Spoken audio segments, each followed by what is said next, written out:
The Black Valley, or Comín Duff, meaning Black Glen, is a remote valley at the southern end of the McGillicuddy mountain range in County Kerry, situated south of the Gap of Dunloe and north of Moll's Gap.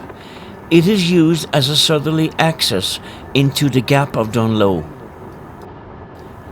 The valley is usually accessed by driving to Moll's Gap and then continuing east on the R568 until a small side road labelled Ger Hasala after the townland descends steeply north into the valley. The valley is part of the Kerry Way, a walker's version of the Ring of Kerry, beginning and ending in Killarney, and is also part of a 55-kilometre loop of the Killarney to Gap of Dunloe, Black Valley, Moll's Gap area, popular with cyclists. The Black Valley is also a southerly access route to the head of the Gap, in the Gap of Dunloe, and to Lord Brandon's cottage.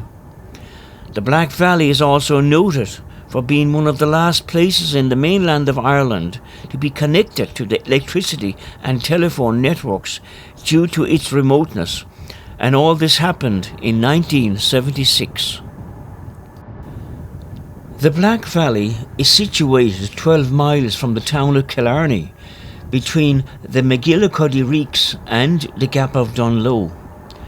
Maurice Green of the Electricity Supply Board, the ESB, outlines some of the challenges faced in bringing power to the valley. Distance from existing networks and the rugged terrain presented challenges for the ESB workers.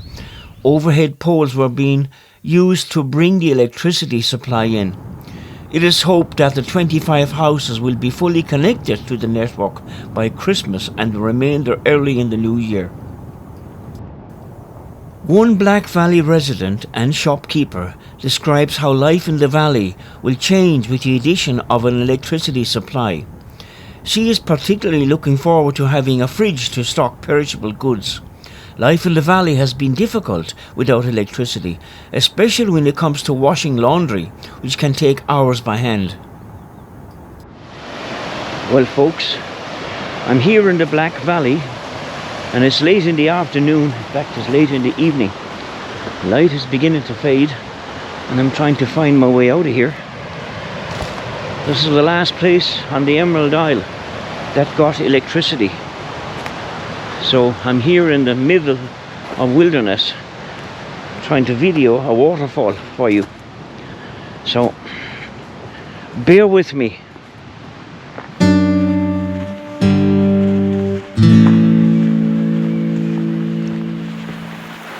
When I feel that the world is crashing in, I go into nature and feel deep stirrings that I recognize as a knowing that the universe is operating at a higher level that I cannot and do not need to understand. I am filled with warmth and comfort. I've cried alone on mountaintops and laughed out loud in the face of the wind. Wilderness has its way of whittling you down to your most raw and exposed parts, and then soothing it like a salve. For centuries, the valley's steep glacial topography kept it hidden and largely inaccessible. Its formidable name is often attributed to the literal darkness of the remaining of the national power grid for so long. But it also echoes the bleak history of tenant displacement and loss during the Great Famine. The late 19th and 20th century, the valley was a rugged and self-sufficient farming community. The harsh landscape and distance from major towns meant residents relied on foot, horseback, and simple agriculture. In 1949, the Black Valley Hostel was established. It remains one of the oldest accommodation sites in the region. As I've just stated, 1976 to 1979, the Black Valley was connected to the Electricity Supply Board's national grid. making it the last mainland outpost to receive electricity on the Irish mainland. The Black Valley is renowned for its unspoiled natural beauty, including verdant landscapes, glacial lakes and rugged peaks. The valley serves as a hiker's paradise, with trails like the Black Valley Loop offering panoramic views of the surrounding mountains. Despite its isolation, it attracts visitors for outdoor activities such as walking, photography, and exploring abandoned sites like Molly's Cottage, an eerie slate roof ruin near Lough Ria that evokes the area's historical remoteness. Lord Brandon's Bridge, located here at Lord Brandon's Lodge, sits at the southern end of the Gap of Dunloe, here in the Killarney National Park. It marks the mid-journey stop for the famous Gap of Dunloe boat, cycle and horseback tours, featuring a scenic open-air cafe and historical ruins. The bridge and adjacent cottage were originally a grand hunting lodge built in the early 1800s by the 4th Lord Brandon. The site is famously steeped in scandal. Local legend claims Lord Brandon built a tall stone tower, the ruins of which remain to this day, to keep his wife confined after an alleged affair. Little remains of the old buildings, with the exception of a crumbling tower where, according to local folklore, the possessive and reclusive Lord Brandon had imprisoned his young wife after it was revealed that she had an affair with Lord Melbourne, the future Prime Minister of Britain. That particular case ended up before the courts in 1829 after a horrified Lord Brandon discovered intimate letters the lovers had exchanged. The scandal caused a major sensation, and a heartbroken and despairing Lord Brandon fled to the continent to escape from the public glare. The cottage, in which he had invested a whopping £30,000 to upkeep, fell into disrepair, and by the time the Prince and Princess of Wales visited there in 1885, it was a sorry state. According to local legend, when the imprisoned Lord Brandon's wife complained that she was getting no air, he built the tower to enable her to avail of the open spaces on top, while at the same time she couldn't flee and remained under his control. Archaeological evidence for early human occupation here in the Black Valley is limited, but points to activity from the early medieval period, prior to the Norman invasion of Ireland in the 12th century. A notable find is an Ogham stone, discovered in 1995 near Lough Ria, consisting of a large sandstone slab inscribed with the formula Baroque son of Und in late Ogham script.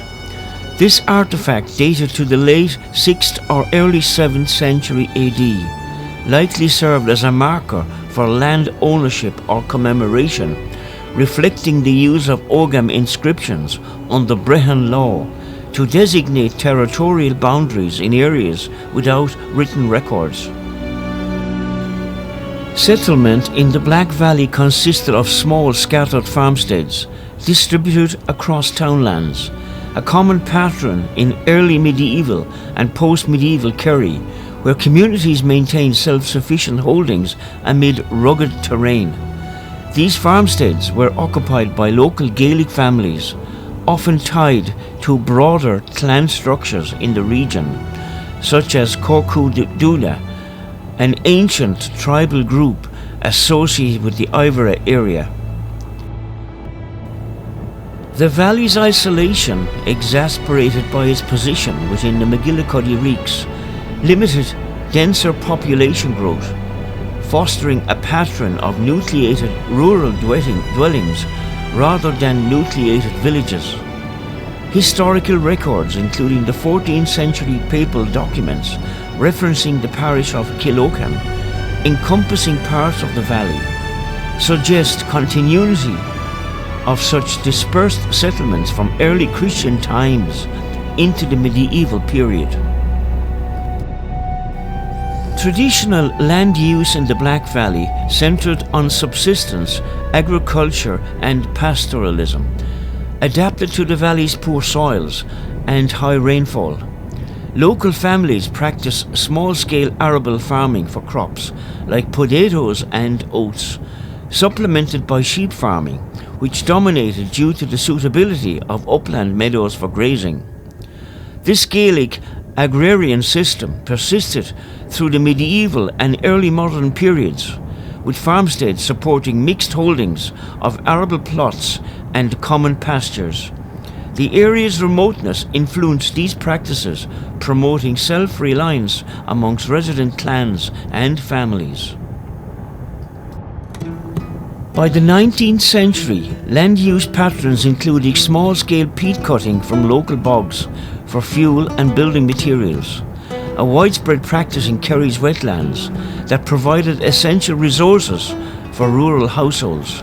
Transhumance herding or bullying was also prevalent, including the seasonal movement of cattle and sheep to higher summer pastures in the surrounding hills, allowing lower fields to recover for hay or crops. This system, documented in the 19th century Irish farming accounts, was particularly suitable to the Black Valley's topography, where families from townlands like Corrimore utilised remote grazings for extended periods.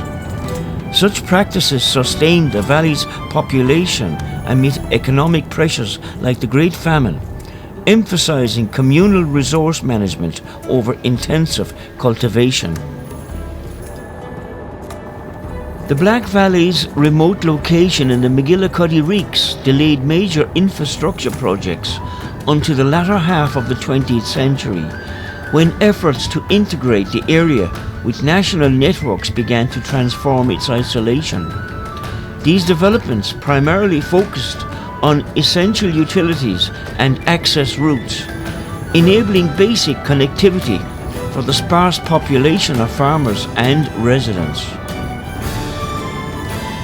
The Black Valley is adjacent to Killarney National Park, which is designated as a candidate special area of conservation under the EU Habitats Directive, encompassing over 75,000 hectares including bogs, yew woodlands and oak woods, to protect key habitats and species such as the freshwater pearl mussel and Killarney fern. This status mandates conservation measures like prohibiting damaging activities such as peat cutting and invasive planting within the area. Folklore in the Black Valley is rich with tales of the Sidhe, or fairies, often depicted as the Tuatha De Danann, dwelling underground in the misty glens and combes, shape-shifting into forms like the Puka, goblin-like spirits, or white hares that guard hidden treasures, including legendary pots of gold in remote spots like Canuck na Frecon. Local oral histories also recount the valley as a historical refuge for native Irish during the tumultuous 17th century, including hideouts amid the landscape before its oak forests were cleared for English interests under figures like Sir William Petty, evoking stories of evasion and resilience akin to Cromwell-era displacements.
Trees are sanctuaries. Whoever knows how to speak to them, whoever knows how to listen to them, can learn the truth. They preach, undeterred by particulars, the ancient law of life.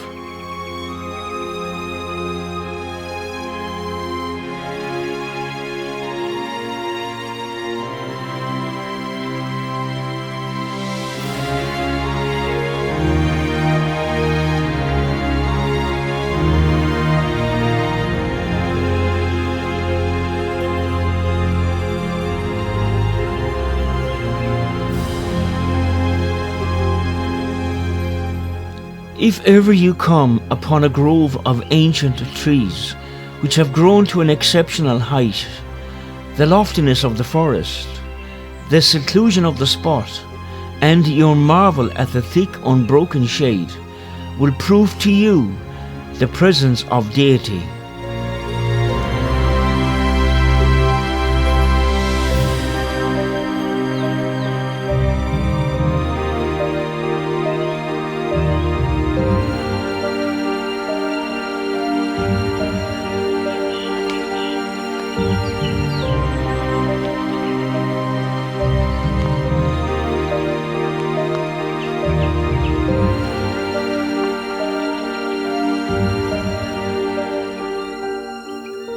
Nature's peace will grow into you as sunshine flows into trees. The winds will blow their own freshness into you, and the storms their energy, while cares will drop off like autumn leaves.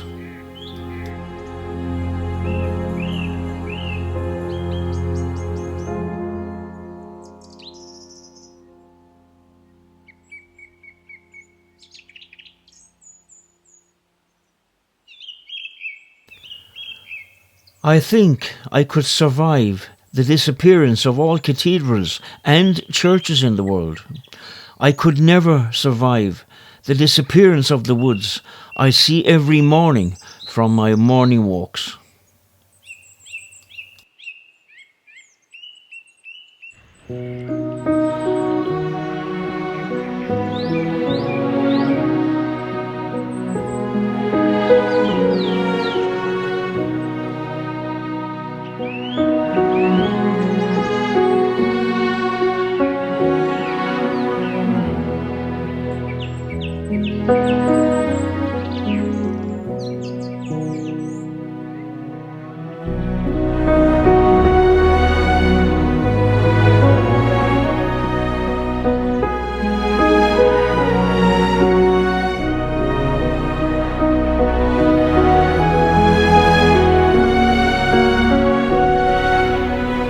Every time you feel lost, confused, think about trees. Remember how they grow. Remember that a tree with lots of branches and few roots will get toppled by the first strong wind, while the sap hardly moves on a tree with many roots and few branches. Roots and branches must grow in equal measure. You have to stand both inside of things and above them, because only then will you be able to offer shade and shelter. Only then will you be able to cover yourself with leaves and fruit at the proper season.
Hello. Hello. Thank you. Thank you.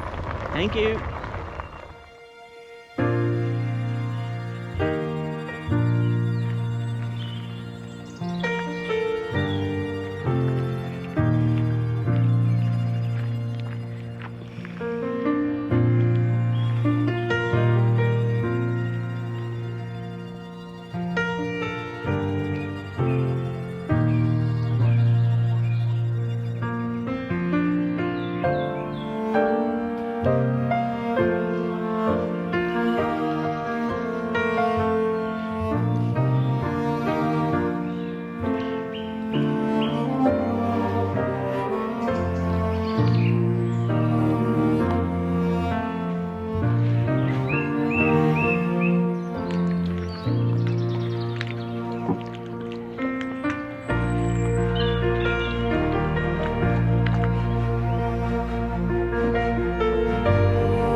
May your trails be lonesome, crooked, dangerous, leading to the most amazing view, past towers and castles with tinkling bells, and down into a park primeval forest where tigers belch and monkeys howl, and down again into a vast chasm of red stone where lightning clangs off the profiled cliffs and deer walk across white sandy beaches, where something more amazing and more full of wonder than you have ever seen await you, beyond the next bend of the cannon wall.